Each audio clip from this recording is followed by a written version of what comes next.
I'm Nick. I'm Vinny. This is Average Bros Gear Reviews. Here we go. Hello, viewers. May only be one or two of you, but today we will be reviewing the 2021-22 Burton Custom Step-on. I don't think they're custom. Burton Step-on bindings. Okay, Vinny, you got the Step-ons this season. Brand new model, right? This year? Yep, brand spanking new. White and pretty.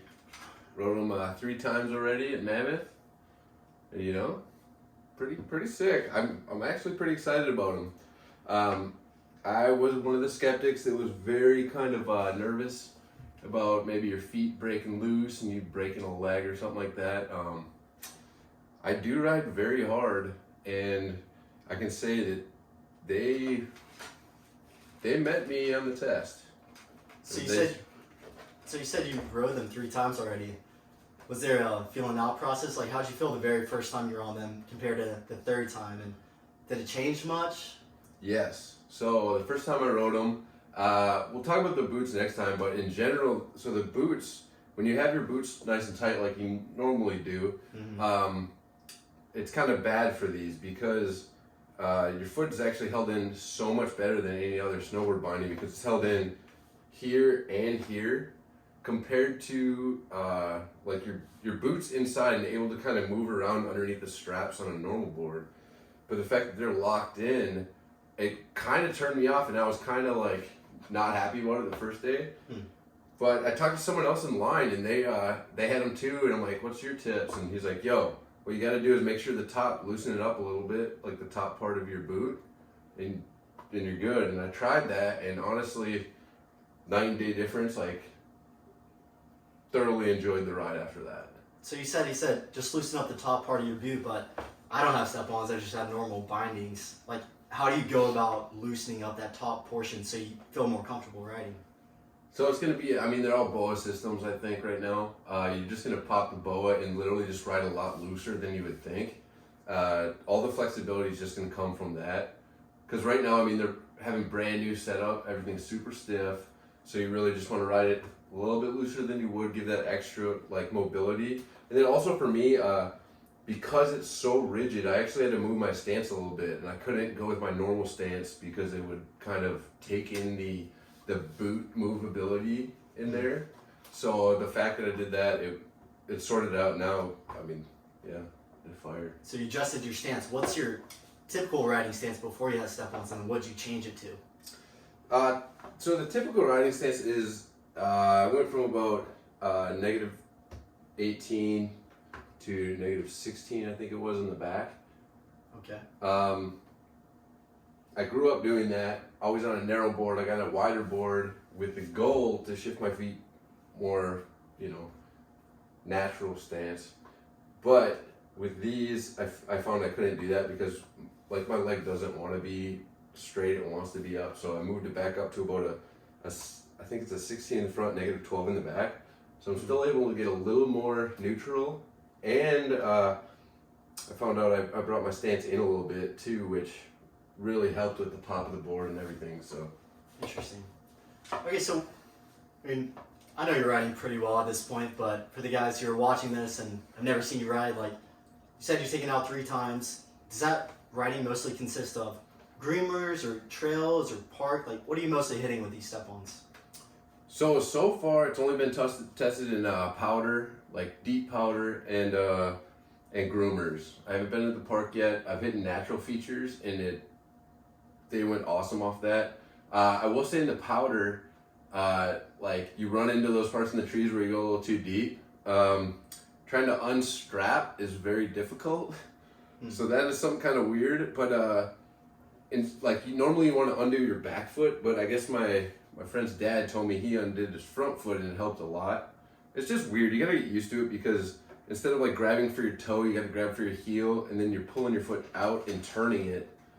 So it's a little more different. And then when you want to put your foot back in, there is a 2-click system. So all you gotta do is really get that first click. But with the snow in there, it's hard to get that second one until you're out on the groomers again or out on like a better train to stomp back in. But I mean, overall, they're just super responsive. It's insane. Okay, nice. Now whenever I think of step-ons, I always think of how easy it would be to just skate off of the lift and pop my foot right into the binding and just go. Is that something you're able to do, or are you still stopping to click in to get the proper tightness that you want, or are you able to just go for it? Good question. Because when I ride, so far I've ridden these bad boys 3 days, and every day we rode, we always had a dude that rode traditional bindings. You know, he's a strapper. You know, one of those guys. But so every time, I mean, it took me about to the second day where I was able to get off the lift and just like, you kind of wait till you're down the transition and then you just like step in and you're in, and it's like amazing. You're ready to go and you turn around and you look and one of your friends has to put his straps on. So other than that, I mean, it is so streamlined. You feel like a G getting off the chairlift and stomping in. So it's like you're ready to go quick, and it's just like you pass everyone too. They're all strapping in. You just like kind of cruise by, and I don't know. It's a nice feeling. Now, the step-on model that you have, is that, I don't know how many versions they have, like what area this is in their hierarchy. Is this like one of the higher end step-ons? Is it like the base one? So I'm pretty sure this is just the base one. It's the newer one though. So the old model before 21, I think it's 20 and before, they didn't have these little clip guards right here that would reduce the clicking. I guess a lot of the old ones, when you go fast, you just hear like constant clicking, which is kind of annoying. Maybe not for you, but for who you rode with too. So for that, honestly, I never hear clicking in these. The only downside I did find with it is sometimes it's hard to find that last click. But once you know that, like, once you ride them a little while, you realize if you're in or not, that second click, and you just kind of stomp it, and like, sometimes you look goofy, but you get it, and it's still way faster than doing the strap, so, yeah. Nice. Well, any final thoughts about the step-ons? Anything that you wish they would like change, or like would they change in a future model? Or are you completely satisfied? Would you ever go back to strapping in? So honestly, like the only real negative with the combo is the boots I got. We'll talk about that in probably another video, but yeah, the boots I got were the Burton Swaths, and I had some trouble with the actual BOA system in that, but other than that, like when I was locked in this thing, like it was awesome. I had so much response. This is a wide board. I usually don't ride wide boards. I guess we can also do a Bataleon review too. These, I just switched to them this year, and probably the best board I've ever been on, but we can talk about that in another one. But yeah, overall, so these bindings, they're expensive as crap. The board or the boots are expensive too, but it's like it kind of makes up for it for me, and like I'd pay it again in a heartbeat just to like shut my friends up that already have them, and that's all they talk about. And that's, you know, everyone has gearhead buddies that buy everything, and of course they say they're amazing, but you're like, they probably aren't that good. But no, these honestly are pretty dope. And I mean, I don't say like I rip, but I shred. I don't know. It's a difference. Yeah, so I mean, I push these things hard. Like I'm going pretty fast down the mountain. I'm hitting everything I can. Sometimes I'm stopping really quick. Sometimes I'm hitting trees, whatever, you know. So it's like, I didn't pop out. I'm only on my third try, so we'll see at the end of the season. But nice, man. Yeah, I'm glad you're happy with them. Working out good for you. Got a lot more riding to go. Oh yeah. Let us know if you want to see the board review and the boot review. I'm sure we'll be coming out with those pretty soon. Thanks for watching, guys. This is Average Bros Gear Reviews. Here we go.